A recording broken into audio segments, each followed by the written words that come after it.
कि सचमुच ये जीवन के रहते हुए हम उस जीवन को पहचान सके जिसे परमेश्वर पिता ने अपने इकलौते बेटे यीशु मसीह के द्वारा सारे जगत पर प्रकट किया है। तो परमेश्वर पिता का धन्यवाद हो। थोड़ा सा वचन को मैं आपके सामने रखना चाहूंगा, आपके मनन के लिए, हम सबों के मनन के लिए।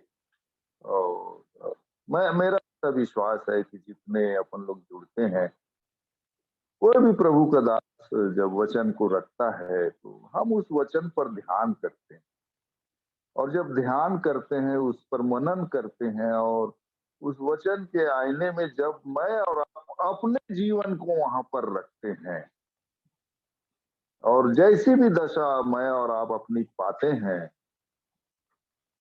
और उसको प्रभु के सामने रखते हैं, तो प्रभु हर एक बात में सहायता करता है। ये वचन ही है जो मुझको और आपको मजबूत करता है, क्योंकि मैं और आप जानते हैं कि ये जो परमेश्वर का वचन जो प्रतिदिन मैं और आप इस पर ध्यान करते, मनन करते हैं, इसकी एक एक बातें बिना पूरा हुए नहीं रहेगा, ऐसा परमेश्वर का वचन बताता है।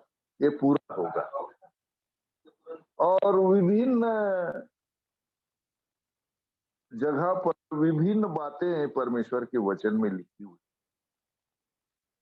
तो एक वचन से आज मैं आप लोगों को दो विषय पर सोचने के लिए आप भी मनन करें, इस विषय पर उसको रखना चाहूंगा। एक दूसरा तो प्रभु सहायता करे, वचन को देखेंगे अपन। दूसरा इतिहास उसका 15 वचन,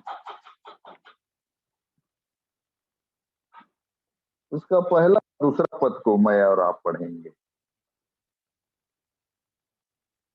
दूसरा इतिहास 15 जाना पहचाना वचन है, और इसका गीत भी अपन लोग गाते हैं। अच्छा, मैं तो प्रभु सहायता करे। जहां पर ऐसा लिखा है, तब परमेश्वर का आत्मा ओदेद के पुत्र अजरिया में समा गया, और वह आशा से भेंट करने निकला और उससे कहा, हे आशा और हे सारे यहूदा और बिन्यामीन, मेरी सुनो। जब तक तुम यहोवा के संग रहोगे तब तक वह तुम्हारे संग रहेगा, और यदि तुम उसकी खोज में रहो तो वह तुमसे मिला करेगा, परंतु यदि तुम उसको त्याग दोगे तो वह भी तुमको त्याग देगा। ये पुराना नियम अपन लोग देख रहे हैं। पुराने नियम में पहले परमेश्वर का आत्मा किसी में समवा कर बात करता था, और ये वचन में लिखा है कि ओदेद के पुत्र अजरिया में समा करके परमेश्वर का वचन एक तो आशा के पास, और यहूदा और बिन्यामीन को पर बताया जा रहा है कि जब तक तुम यहोवा के संग रहोगे तब तक वह तुम्हारे संग रहेगा, और यदि तुम उसकी खोज में रहो तब तो वह तुमसे मिला करेगा, परंतु यदि तुम उसको त्याग दोगे तो वो तुमको भी त्याग देगा। ऐसा परमेश्वर का वचन बताता है। पर इसी को जब मैं और आप इब्रानी 13 का 5 वचन, कोई जल्दी से पढ़ दीजिए तो। इब्रानियों 13 उसका 5 वचन।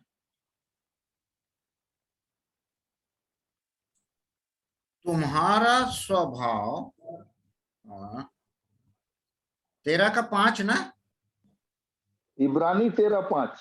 तुम्हारा स्वभाव लोभ रहित हो, और जो तुम्हारे पास है उसी पर संतोष करो, क्योंकि उसने आप ही कहा है, मैं तुझे कभी ना छोड़ूंगा और ना कभी तुझे त्यागूंगा, और ना कभी कभी तुमको नहीं त्याग। यहाँ परमेश्वर का वचन कहता है कि मैं तुमको कभी नहीं छोड़ूंगा और कभी नहीं त्यागूंगा। पर जब मैं और आप परमेश्वर के वचन में देखते हैं, यदि तुम संग रहोगे तो भी तब संग रहेगा, और यदि तुम उसको तो भी तुमको त्याग देगा, ऐसा परमेश्वर का वचन कहता है। और नया नियम बिल्कुल कहता है, अलग कहता है कि मैं तुझको कभी नहीं छोड़ूंगा और कभी नहीं त्यागूंगा। क्यों परमेश्वर मेरे संग रहना चाहता है? शुरू से आप देखेंगे, जब उसने आदम और हवा की रचना की, तो उसके उत्पत्ति 3:8 को देखेंगे कि प्रतिदिन आदम और हवा से मिलने आता, तो उसको संगति चाहिए, साथ रहना चाहता है परमेश्वर। इसलिए उसने मनुष्य की रचना की। तो उस संगति से, संग रहने के जीवन से वे कब अलग हो गए? क्या आ गया तब अलग हो गए? पाप आ गया, अनाचारिता आ गई, परमेश्वर की आवाज को ना सुनने का जीवन आ गया। परमेश्वर ने तो उसको कहा कि तू सब पेड़ के फल को खा सकता है, पर एक को मत खाना, खाना तो मर जाएगा। ये रिजल्ट भी बताया, और उन्होंने नहीं सुनी उसकी।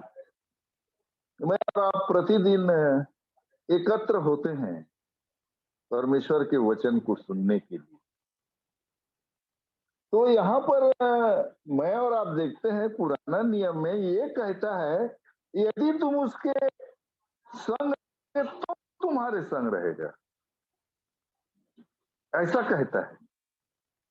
तो मैं और आप तो उसके संग रहने के योग्य ही नहीं है, क्योंकि हमारा जो जीवन है वो पापमय जीवन है। हम अलग हैं। इसी को इफिसी 2 उसका 11 में क्या कहता है, देखिए तो, इफिसियों की पत्री इस कारण स्मरण करो, हाँ, इस कारण स्मरण करो कि तुम जो शारीरिक रीति से अन्य जाति हो, और जो हाँ, लोग शरीर में हाथ के हाँ, किए हुए खतने से खतने वाले कहलाते हैं, वे तुमको खतना हाँ, रहित कहते हैं।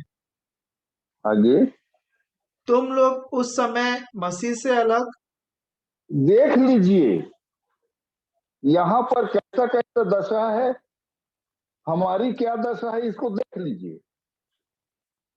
यहाँ वचन शुरू करता है, तुम जो शारीरिक रीति से, यानी हम में से कोई यहूदी नहीं है यहाँ, शारीरिक रीति से मैं अपने जाती हैं, तो हमारी क्या दशा है? तुम लोग उस समय मसीह से अलग, अच्छा, और इसराइल की प्रजा के पद से अलग किए हुए, दूसरी बात, और प्रतिज्ञा की वाचाओं के भागी न थे, आगे, और आशाहीन, और आशाहीन, जगत में ईश्वर रहित थे।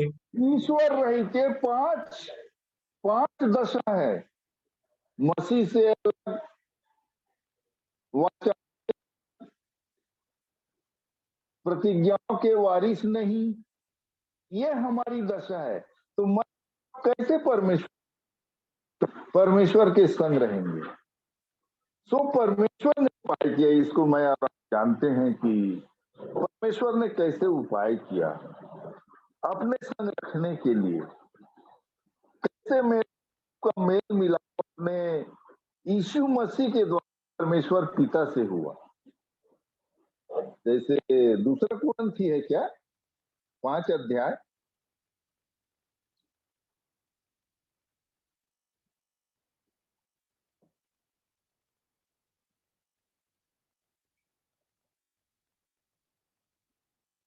उसका 16 से करेंगे तो, दूसरा कुरिन्थी 5 अध्याय उसका 16 से। अतः अब से हम किसी को शरीर के अनुसार ना समझेंगे, यद्यपि आगे, यद्यपि हमने मसीह को भी शरीर के अनुसार जाना था, तो अभी हाँ। अब से उसको ऐसा नहीं जानेंगे। आगे। इसलिए यदि कोई मसीह में है तो वह नई सृष्टि है, पुरानी हाँ, बातें बीत गई हैं, देखो सब बातें नई हो गई हैं। अब यहाँ पर जब तो मैं और आप नई सृष्टि बनते हैं, तब परमेश्वर मेरे और आपके से कैसे संग रहेगा? क्या क्या किया है परमेश्वर पिता ने यीशु मसीह के द्वारा? कैसे हृदय में आता है, हमारे अंदर वास करता है। पहले आत्मा वास नहीं करती थी, संग संग चलता। आप देखेंगे मूसा के संग संग रहा, यीशु के संग संग रहा, संग संग था, अंदर था। पर परमेश्वर ने अनुग्रह किया यीशु मसीह के द्वारा, अब वो जो आत्मा है वो हमारे भीतर रहता है। क्योंकि दूसरा कुरिन्थी 13:5 भी देखिए आप।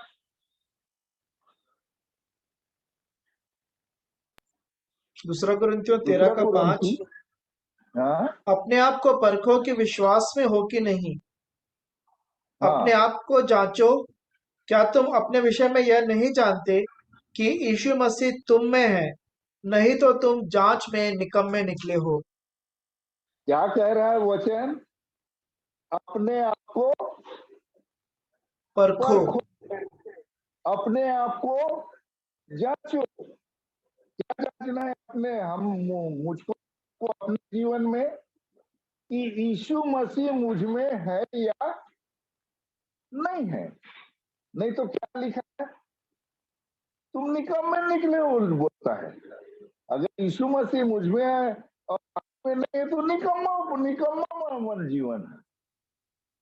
तो प्रभु मेरी और आपकी सहायता करे, मैं और आप देखें। और जो वचन मैं पढ़ा रहा था 5, उसको दूसरा कुरिन्थी 5 का अधूरा जो छोड़ दिया बाबा, आगे पढ़ दो।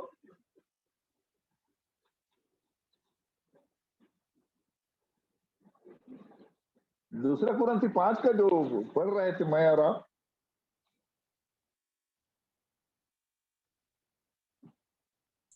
16 से पढ़ रहे थे, 17 को भी पढ़ना है। हाँ, 17 पढ़ लिए थे। 18। इसलिए यदि 18 को कोई पढ़िए। मसीह में है तो वह नई सृष्टि है, पुरानी बातें हाँ, बीत गई हैं, देखो सब बातें नई हो गई हैं। तो पुरानी बात क्या थी? हम लोग मसीह से अलग, वो इस्राएल के पद के उससे अलग, ईश्वर रहित जीवन। तो जब नई सृष्टि बन गए, नई सृष्टि हो गया, तब उसका अर्थ क्या कहता है?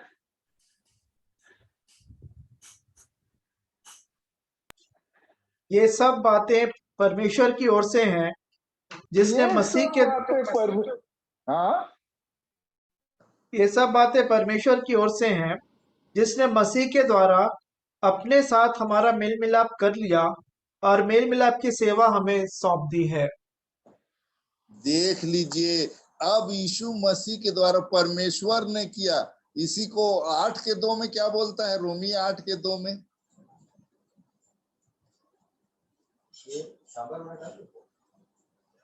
रोमन्स 8:2। क्योंकि जीवन की आत्मा की व्यवस्था ने मसीह यीशु में मुझे हाँ, पाप की मृत्यु की व्यवस्था से स्वतंत्र कर दिया। तीसरा पद भी, क्योंकि जो काम व्यवस्था क्योंकि जो शरीर के काम कारण दुर्बल होकर ना कर सकी, उसको परमेश्वर ने हाँ, किया। अर्थात परमेश्वर ने किया है।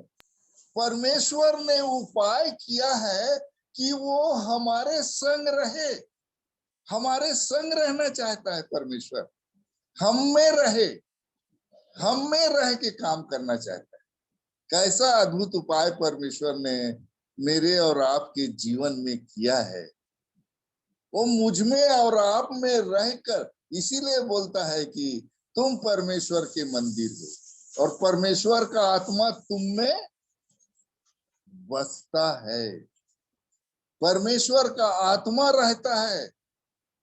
वो यीशु वो मसीह आत्मा के रूप में मेरे और आपके जीवन में ये उपाय किया है, पर ये परमेश्वर की ओर से है। और वहां पर जैसे 18 से अपन लोग आगे पढ़ रहे थे, मेल मिलाप कर लिया और मेल मिलाप की सेवा मुझे और आपको सौंप दी है। हम बहुतों का मेल मिलाप करा दें यीशु मसीह के द्वारा परमेश्वर पिता से, वो कहीं भी रहे, ये मेल मिलाप हो जाए, उसके अंदर भी परमेश्वर का आत्मा वास करे। और वचन कहता है यदि तुम मुझे त्याग दोगे तो मैं तुमको त्याग दूंगा। पर नए नियम में बोलता है मैं तुझको कभी नहीं छोड़ूंगा, कभी नहीं त्यागूंगा। प्रभु मेरी और आपकी सहायता करे कि सोचने का विषय मैं दे रहा हूं। तुम ढूंढोगे तो पाओगे भी लिखता है, तुम ढूंढने वाला जीवन में हो तुम्हारे पास। जैसे एक वचन अवश्य मैं पढ़ाना चाहूंगा, शायद व्यवस्था विवरण 4 उसका 29 वचन है शायद।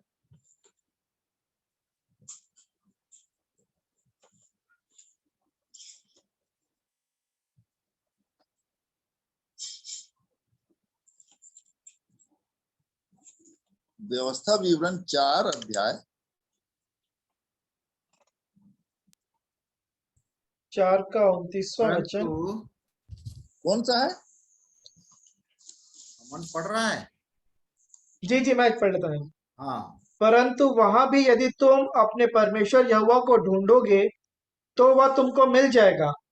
शर्त हाँ, यह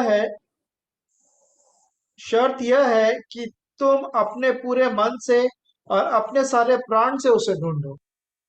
देख लीजिए, मान लीजिए आप दूसरी जगह में चले गए, अनाज्ञाकारिता का जीवन हो, तो भी यदि तुम मुझको ढूंढोगे ना, परंतु वहां भी यदि तुम अपने यहाँ ऊपर वाला पढ़ लेना जो स्थिति को क्या बता रहा है, तो वह तुमको मिल जाएगा। शर्त देखिए, शर्त क्या है? शर्त यह है कि तुम अपने पूरे मन से और अपने सारे प्राण से उसे ढूंढो। कैसा हमारा परमेश्वर है, यदि हम ढूंढेंगे, वो मैं तुमसे दूर नहीं। ये प्रेरितों काम 17 अध्याय है क्या? प्रेरितों काम 7 अध्याय। प्रभु सहायता करे मेरी आपकी, आप और इसको मनन करेंगे, ध्यान करेंगे।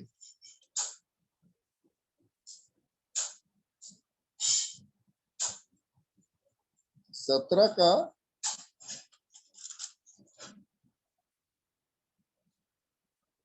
27, 17 का 27, प्रेरितों काम 17 का 27 वचन। कि वे परमेश्वर को ढूंढे, कि वे परमेश्वर को ढूंढे और कदाचित उसे टटोल कर पाए, तो अभी वह हम में से किसी से दूर नहीं। हम में से किसी से दूर नहीं है, ऐसा परमेश्वर का वचन बताता है। तो हमारे पास एक ढूंढने वाला जीवन है। प्रभु के संग रहने की लालसा मेरे और आपके पास रहे। और प्रभु किसके पास रहता है? बोले किसके संग रहता है? 57 यशायाह 57 उसका 15 पद देखिए। क्योंकि जो महान और उत्तम और सदैव स्थिर रहता और जिसका नाम पवित्र है, वह यूं कहता है, वो कहता है, मैं ऊंचे पर और पवित्र स्थान में निवास करता हूँ और उसके संग भी रहता हूँ, उसके संग भी रहता हूँ जो खेदित और नम्र है। देख लीजिए, अगर मैं और आप चाहते प्रभु मेरे साथ रहे, तो मैं और आप खेदित और नम्र हृदय वाले बन जाए। और यशायाह 66 का दूसरा वचन, यशायाह 66 उसका दूसरा वचन, उसके बाद प्रार्थना करेंगे। थोड़ा ज्यादा समय ले लिया मैं। यहोवा की यह वाणी है, ये सब वस्तुएं मेरे ही हाथ की बनाई हुई हैं, इसलिए ये सब मेरी ही है। हाँ, परंतु मैं उसी की ओर दृष्टि करूंगा मैं उसी की ओर दृष्टि करूंगा जो दीन और खेदित मन का हो जो और दीन मेरा और वचन खेदित मन का सुनकर हो थरथराता और हो। मेरा वचन सुनकर थरथराता हो। प्रभु सहायता करे कि ये वचन जो मुझ तक और आप तक परमेश्वर का भय पैदा हो जाए मेरे और आपके अंदर में, कि मैं और आप, ये भय मुझको और आपको बुद्धि दे, आज्ञाकारी बना दे मुझे और आपको। प्रभु मेरी और आपकी सहायता करे और भी इस वचन पर मनन करेंगे। आइए प्रार्थना करेंगे।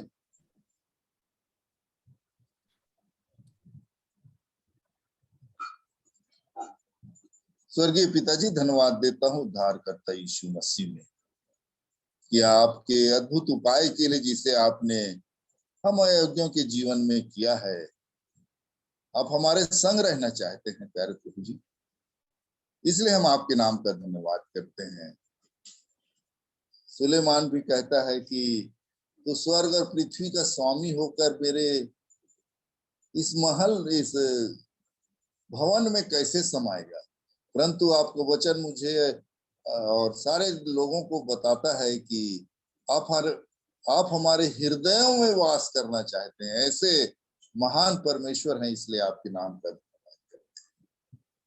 इस रात्रि में भी आप हमारे अगुआ रक्षक हो, और जितने भी प्रार्थना विषय हैं आपके हाथ में देते हैं। आपकी भली और सिद्ध मनसा प्रत्येक के जीवन में पूर्ण। आपने प्रार्थना सुनी, धन्यवाद करते हैं। जितने भी मेरे प्रिय जुड़े और निर्बलता में जो वचन बोया गया प्यार प्रभु जी, तो सामर्थ के साथ जी उठे, ऐसी दया चाहते हैं। धन्यवाद देते हैं और धन्यवाद के साथ हुआ उद्धार करता यीशु मसीह के नाम से मांगते हैं, सुनिए, दया करके ग्रहण कीजिए। आमीन। धन्यवाद। प्रभु की प्रार्थना बोल लेंगे। हे हमारे पिता, आप जो स्वर्ग में हैं, आपका नाम पवित्र माना जाए, आपका राज्य आवे, आपकी इच्छा जैसे स्वर्ग में पूरी होती है वैसे इस पृथ्वी पर भी पूरी हो। हमारे दिन भर की रोटी आज हमें दीजिए, और जैसे हमने अपने अपराधियों को क्षमा किया है वैसे आप भी हमारे अपराधों को क्षमा करें। हमें परीक्षा में ना लाएं बल्कि बुराई से बचाएं, क्योंकि राज और पराक्रम और महिमा सदा आपके ही है। आमीन। धन्यवाद। तो सबों को शालोम। प्रभु हर एक को आशीष दे।